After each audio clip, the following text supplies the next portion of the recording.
నమస్తే, welcome to Suman TV. నేను విష్ణు. ప్రస్తుతం నాతో పాటు alpha asset finserv founder and NISM certified and AMFI registered mutual fund distributor Peta Hemanth Prasad గారు ఉన్నారు. వారితో మాట్లాడదాం. సార్, హేమంత్ గారు నమస్తే సార్. నమస్తే సార్. హేమంత్ గారు, ఈ వీడియోలో కాస్త డీటెయిల్ గా NRI ఇన్వెస్ట్మెంట్స్ గురించి, అదేవిధంగా NRIల కోసంగా కాస్త డీటెయిల్ గా మాట్లాడుకుందాం సార్. లాస్ట్ 1.5 year గా మన ఇండియన్ మార్కెట్స్ అనేవి, అదేవిధంగా మన మ్యూచువల్ ఫండ్స్ అనేవి పెద్దగా పెర్ఫార్మ్ చేయలేదు. ఇది మనందరం కూడా ప్రత్యక్షంగా చూసాం. అంటే వరల్డ్ వైడ్ గా ఉన్న కొన్ని అన్సర్టనిటీస్ వల్ల మన ఇండియన్ మార్కెట్స్ పెద్దగా పెర్ఫార్మ్ చేయలేదు. అవును సార్. అయితే లాస్ట్ ఒక 15-20 days నుంచి మనం గాను చూసినట్లయితే గత సంవత్సర కాలంగా మనల్ని ఏవైతే ఇబ్బంది పెట్టాయో ఆ ఇబ్బందులన్నీ కూడా ఇప్పుడు ఆల్మోస్ట్ అన్ని సార్ట్అవుట్ అయిపోయి మార్కెట్స్ కాస్త ప్రశాంతంగా వెళ్తున్నాయి. అవును సార్. రీసెంట్ గా చూస్తే భారత్ అమెరికాకి సంబంధించిన డీల్ కూడా ఓకే అయిపోయింది. ట్రంప్ వైపు నుంచి కూడా అంతా ఓకే అయిపోయింది. అదేవిధంగా యూరోపియన్ యూనియన్ కి సంబంధించిన డీల్ కూడా ఓకే అయిపోయింది. సో ఇప్పుడు గనక చూస్తే లాస్ట్ ఒక 1 week 10 days నుంచి మార్కెట్స్ అంతా కూడా చాలా పాజిటివ్ ర్యాలీలో ముందుకెళ్తున్నాయి.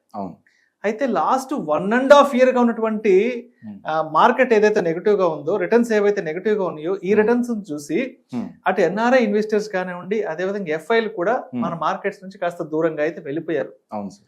సో ఇప్పుడు లాస్ట్ ఒక 10-15 days నుంచి మార్కెట్స్ అంతా సెట్ బ్యాక్ అయిపోయినాయి. మార్కెట్స్ కూడా చాలా మంచి పాజిటివ్ ర్యాలీతో ముందుకు వెళ్తున్నాయి. కాబట్టి NRI ఇన్వెస్టర్లు అనేవాళ్ళు ఇప్పుడిప్పుడే మన ఇండియన్ మార్కెట్స్ లో ఇన్వెస్ట్ చేద్దామన్న ఆలోచనతో ముందుకు వస్తున్నారు. కాబట్టి NRIలు అనే వాళ్ళకి మన ఇండియన్ మ్యూచువల్ ఫండ్స్ లో ఇన్వెస్ట్ చేయాలి అంటే వాళ్ళకున్న ద బెస్ట్ పాసిబిలిటీస్ ఏ ఉన్నాయి, అదేవిధంగా ట్యాక్స్ పాయింట్ ఆఫ్ వ్యూ కి సంబంధించి కూడా ఎటువంటి మంచి పాసిబిలిటీస్ ఉన్నాయంటారు సార్? చాలా మంచి క్వశ్చన్ సార్.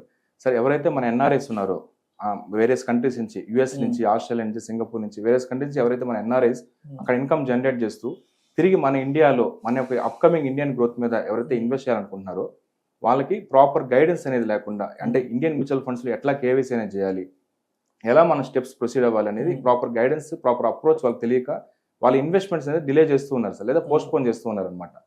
ఎవరైతే NRIs Indian mutual funds invest చేయాలనుకుంటున్నారో వాళ్ళు amphi registered mutual fund distributor కానీ లేదా సెబీ రిజిస్టర్డ్ ఇన్వెస్ట్మెంట్ అడ్వైజర్ కనుక అప్రోచ్ అయితే వాళ్ళు ప్రాపర్ గైడెన్స్ అనేది ఇస్తారు సార్. డెఫినెట్ గా US లో అండ్ కెనడాలో ఉండే ఎవరైతే NRIs ఉంటారో వాళ్ళకి కొన్ని అసెట్ మేనేజ్మెంట్ కంపెనీస్ అనేది వాళ్ళకి కొన్ని రెస్ట్రిక్షన్స్ అండ్ కండిషన్స్ అనేది ఉంటాయి సార్. వాళ్ళకి డెఫినెట్ గా కండిషన్స్ ఫుల్ఫిల్ చేసుకుంటే వాళ్ళు కూడా మన ఇండియన్ మ్యూచువల్ ఫండ్స్ ఇన్వెస్ట్ చేయొచ్చు. చాలా మంది NRIs ఏమనుకుంటారంటే మన ఇండియాకి వచ్చి డాక్యుమెంట్ సబ్మిట్ చేసి KYC కంప్లీట్ చేస్తే కానీ మేము ఇండియన్ మ్యూచువల్ ఫండ్స్ ఇన్వెస్ట్ చేయలేమేమో అని అనుకుంటున్నారు. డెఫినెట్ గా వాళ్ళు ఆన్లైన్ లో ఫ్లెక్సిబుల్ గా వాళ్ళ KYC కంప్లీట్ చేసి వాళ్ళకి ఇన్వెస్ట్మెంట్స్ అనేది స్టార్ట్ చేయొచ్చు సార్.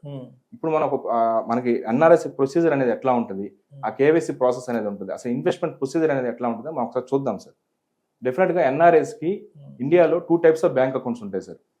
ఒకటి NRE అకౌంట్ అని ఉంటుంది, ఇంకోటి NRO అకౌంట్ అని ఉంటుంది.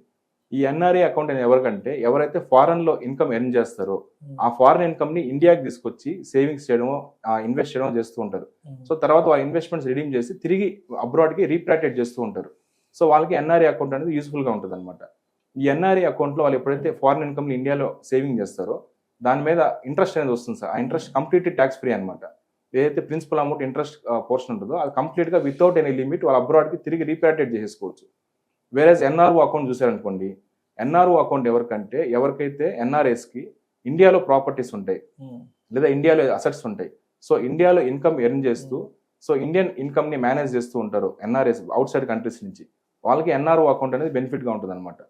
సో ఇండియాలో మనకు ఇన్కమ్ అనేది ఇప్పుడు సపోజ్ ప్రాపర్టీస్ ఉన్నాయనుకోండి, ఆ ప్రాపర్టీ నుంచి వచ్చే రెంటల్ ఇన్కమ్ కానీ లేదా ప్రాపర్టీ అమ్మేరు క్యాపిటల్ గెయిన్స్ ఇన్కమ్ కానీ, సో ఈ ఇన్కమ్ ని వాళ్ళు తిరిగి మళ్ళీ అబ్రాడ్కి తీసుకెళ్ళాలి, అబ్రాడ్కి రీప్యాట్రియేట్ చేద్దాం అనుకుంటే వీళ్ళకి ఏంటంటే NRI అకౌంట్ లాగా ఫ్లెక్సిబుల్ గా ఉంటుంది అన్నమాట. కొన్ని ట్యాక్స్ కంప్లైన్సెస్ అనేది ఉంటుంది, ప్లస్ లిమిట్ కూడా ఉంటుంది.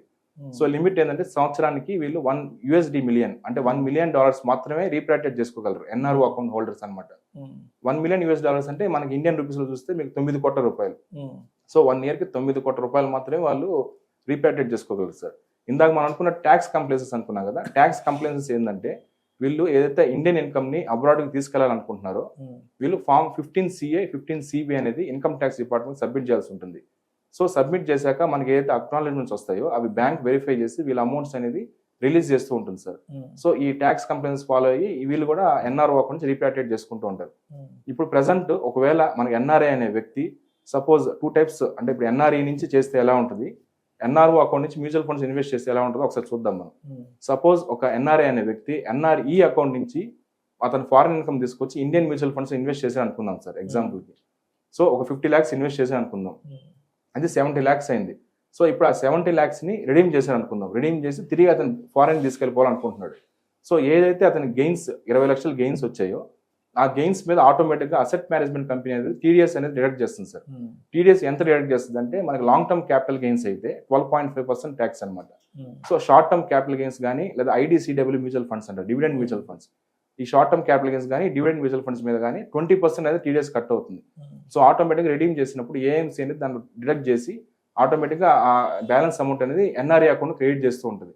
సో అతను క్రెడిట్ అయిన తర్వాత అతను యాజ్ ఇట్ ఈస్గా రీప్రాటేట్ చేసేసుకోవచ్చు. వేరే ఎన్ఆర్ఐ అనే వ్యక్తి ఎన్ఆర్ఓ ద్వారా ఇండియన్ మ్యూచువల్ ఫండ్స్ ఇన్వెస్ట్ చేశాడు అనుకోండి, ఎగ్జాంపుల్ సేమ్ 50 lakhs ఇన్వెస్ట్ చేశాడు, 20 lakhs వచ్చింది. ఈ 70 lakhs ఏదైతే రిడీమ్ చేశాడో, రిడీమ్ చేసినప్పుడు సేమ్ ఏఎంసీ అనేది యాజ్ ఇట్ ఈస్గా మనం అనుకున్న ట్యాక్స్ రేట్ ప్రకారం టీడీఎస్ అనేది కట్ చేస్తుంది. సో కట్ చేసిన తర్వాత బ్యాలెన్స్ అమౌంట్ అనేది అతను ఈజీగా రీప్రాటేట్ చేసుకోగలరా అంటే ఈజీగా ఏం లేదు sir. With tax compliances and regulations follow అయ్యి వాళ్ళు మనం అనుకున్నట్టుగా form 15 CA/CB income tax department file చేసి సో బ్యాంక్ వెరిఫికేషన్ చేసిన తర్వాత ఆ బ్యాలెన్స్ అమౌంట్ అనేది వాళ్ళు రీప్రాటేట్ చేసుకోవచ్చు అప్ టు 9 crores మనం అనుకున్నట్టు. సో ఇట్లా మన ట్యాక్స్ కంప్లైన్స్ అనేది ఉంటుంది సార్. జనరల్గా ఏంటంటే ఇది ప్రొసీజర్ ఇట్లా ఉంటుంది. జనరల్గా మనకి కేవైసీ స్టెప్స్ ఎట్లా ఉంటాయి, ఒక ఎన్ఆర్ఐ అనే వ్యక్తులకి కేవైసీ స్టెప్స్ ఎట్లా ఉంటాయి అంటే అకౌంట్ ఓపెనింగ్ ప్రాసెస్ ఎట్లా ఉంటుందో ఒకసారి మనం సింపుల్గా చూద్దాం. జనరల్గా ఎన్ఆర్ఐకి కేవైసీ ఎట్లా ఉంటుందంటే మన ఇండియన్ మ్యూచువల్ ఫండ్స్కి ఇండియన్స్ ఎవరైతే సింపుల్గా ఎన్ఆర్ఐ కేవైసీ ఉంటుంది, మనకి కేవైసీ ఏదైతే ఉంటుందో అది సింపుల్గా అట్లా ఉండదు సార్. వాళ్ళకి కొద్దిగా కాంప్లెక్స్గా ఉంటుంది అనమాట ఎన్ఆర్ఐ కేవైసీ అనేది. అంటే మనకు 4 steps ఉంటాయి అనమాట. ఎవరైతే NRIs amphi registered mutual fund distributor కానీ లేదా సెబీ రిజిస్టర్డ్ అప్రోచ్ అయినప్పుడు వాళ్ళ అసెట్ మేనేజ్మెంట్ కంపెనీ నుంచి వాళ్ళు ఎంఎఫ్యూ ఎన్ఆర్ఐ లింక్ అనేది జనరేట్ చేసి వాళ్ళకి పంపిస్తారనమాట. సో వాళ్ళు ఫారెన్ నుంచే కొన్ని డీటెయిల్స్ అనేది వాళ్ళు ఇవ్వాల్సి వస్తుంది. మనకి ఎట్లయితే ఇక్కడ పాన్ కార్డ్ ఉంటుందో వాళ్ళకి అక్కడ ఫారెన్ ఐడెంటిఫికేషన్ నెంబర్ అనేది ఒకటి ఉంటుంది. సో దాని డీటెయిల్స్ అనేది ప్రొవైడ్ చేయాల్సి ఉంటుంది.